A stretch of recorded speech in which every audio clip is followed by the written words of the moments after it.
ગુજરાતમાં સાવજની વસ્તીમાં આ વર્ષે 112નો વધારો થયો છે, જે આપણા માટે ગૌરવની વાત છે।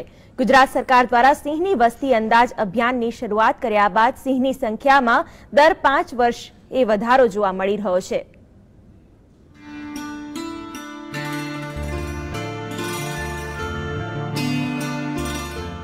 ગુજરાત સરકાર દ્વારા ગુજરાતની શાન એવા ગીરના સિંહની વસ્તી અંદાજ ગણતરી અભિયાનની શરૂઆત વર્ષ 1968માં કરવામાં આવી હતી।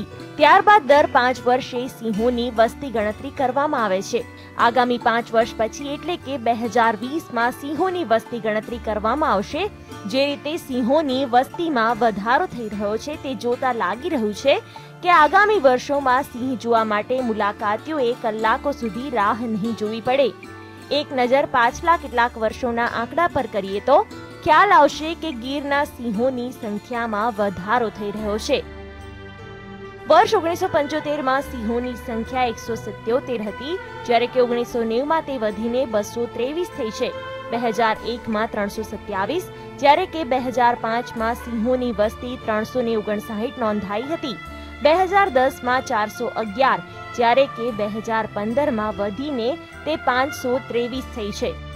14મી સિંહ પ્રજાતિની વસ્તી ગણતરી માટેની કામગીરી છેલ્લા 1 વર્ષથી હાથ ધરવામાં આવી હતી, જેમાં જીપીએસ સહિતની આધુનિક પદ્ધતિ અને સીધા નિરીક્ષણથી 2500 કર્મચારીઓ વન અને રેવન્યુ વિસ્તારમાં સિંહોની ગણતરી કરે છે, જેમાં સિંહ વસ્તીના અંદાજ માટે કુલ 8 રિજિયન, 23 ઝોન, 106 સબ ઝોન અને 625 ગણતરીના એકમો પર આ કામગીરી કરવામાં આવી છે। આ કામગીરી માટે કર્મચારીઓને પણ તાલીમ આપવામાં આવી છે।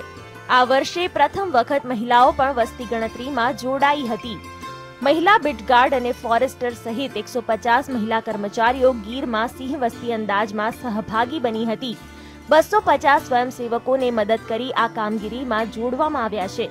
ગણતરીકારોની આરોગ્યની ખેવના કરવા તબીબો અને પેરામેડિકલ સ્ટાફની 18 ટીમો તૈનાત રાખવામાં આવી હતી। સિંહોની વસ્તીની ગણતરી દર 5 વર્ષે કરવામાં આવે છે અને આ વસ્તી ગણતરી જ્યારે કરવાની થાય છે ત્યારે 1 વર્ષ પહેલા એનું આયોજન થતું હોય છે અને આયોજન થયા પછી જ્યારે બધું જ ગોઠવાઈ જાય, જેમાં 2500 લોકોની પણ જરૂરિયાત પડતી હોય છે અને વસ્તી ગણતરી શરૂ થાય છે। સામાન્ય રીતે 1 મે થી વસ્તી ગણતરીની શરૂઆત થઈ અને 5મી મે માત્ર 5 દિવસની અંદર પૂરા 3-4 ડિસ્ટ્રિક્ટમાં સિંહોની ગણતરી કરી દેવામાં આવી અને એના આંકડા હમણાં જ મેં જાહેર કર્યા। આપણા બધાના માટે ગૌરવની બાબત છે।